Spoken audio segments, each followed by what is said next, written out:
So Hiroki Totoki, and I love saying Hiroki Totoki, said that PlayStation doesn't have enough original IP to branch out into film, into, whatever. And people are going crazy. They're talking about, how could he say this? There's tons of IP. They're just sitting on them. And that's the point. He doesn't mean that they don't have IP. He means that when it came time to foster these IPs, to create a brand around specific IP and characters, they didn't do that like Nintendo did. When the NES launched, there was Mario, there was Zelda, there was Princess Peach, there was Donkey Kong, and what happened? They took those IP and they built a brand around it, much in the same way that Disney's done. Now, Disney creates new things and they're only for Disney, or they're on Disney's streaming app, or you have to go to Disneyland or Universal Studios to see these things. That's what he's talking about. Nobody knows what a Kratos is around the world. Nobody knows what a Sackboy is around the world. Nobody knows what a Jack or Daxter is around the world. Spyro the Dragon, Crash Bandicoot, these are things that Sony should have never let go. These are IP that they helped foster and create that they should have built around the PlayStation brand.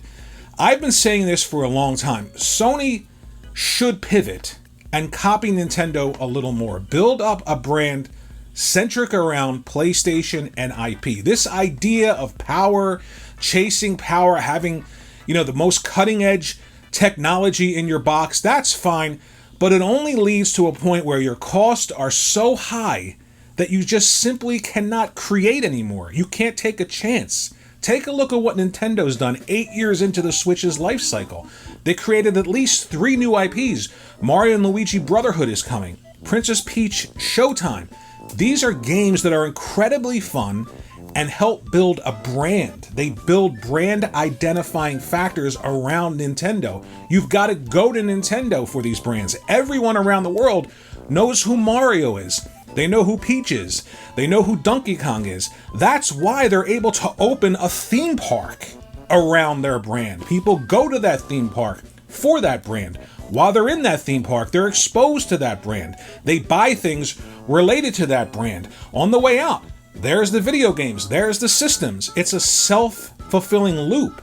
That's what Hiroki Totoki is talking about. There should be a Jack and Daxter land. There should be a Ratchet and Clank land. Look at what they tried to do with Ratchet and Clank. They tried to make a film, but most people didn't care. That's what he's talking about. Sony, I feel, should stop chasing power and start building an insulated brand around themselves and their IPs. If the next PlayStation 6 was just as powerful, let's say, as the PlayStation 5, let's say that the PlayStation 6 was the PlayStation 5, and the Xbox came out with a super powerful system, right? People would be disappointed. Oh, why didn't they compete? But imagine if Sony decided to double down on their own creators. Imagine if the PlayStation 6, that was just as powerful, only as powerful as the PlayStation 5 in that new generation, launched with things like Ratchet and Clank Rift Apart. It wouldn't matter. The comparison about teraflops and resolution, none of that stuff would matter to a larger gaming audience, not a social media audience. People are going to Nintendo World.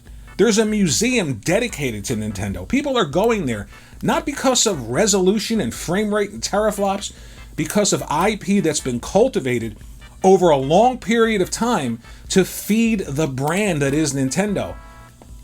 Who knows what a Cole McGrath is? Who knows what a Hellgast is? Who knows what a Sackboy is?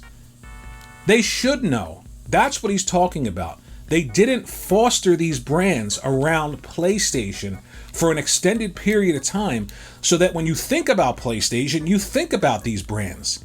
That's what he's talking about.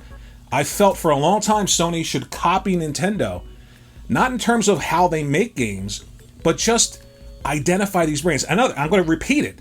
Crash Bandicoot and Spyro the Dragon should never have been let go.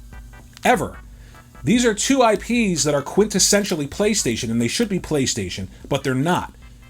That's what he's talking about. Let me know what you think in the comment section below. Thanks for watching the video. Like and subscribe, and I'll see you in the next one.